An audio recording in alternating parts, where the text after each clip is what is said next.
আওয়ামী লীগ সরকারের আমলে গ্রেফতার জামায়াত নেতা এটিএম আজহারুল ইসলামকে দ্রুত মুক্তি না দিলে কঠোর আন্দোলনের হুঁশিয়ারি দিয়েছেন দলটির নেতারা। বিকেলে রাজধানীর পল্টনে সমাবেশে জামায়াত আমির বলেন, স্বৈরাচারের পতনের পরও বিনা দোষে দলের শীর্ষ নেতার কারাভোগ ছাত্র জনতা মেনে নেবে না। এটিএম আজহারুল ইসলামকে ১৩টি বছর কারাগারে নির্যাতন করা হয়েছে অভিযোগ করে তিনি বলেন, কবে মুক্তি দেয়া হবে তার সুস্পষ্ট বার্তা না দিলে আন্দোলন চলমান থাকবে।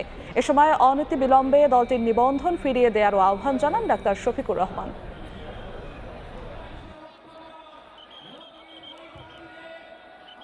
আন্তরিকভাবে আপনাদের প্রতি কৃতজ্ঞতা এবং আল্লাহর শুকরিয়া।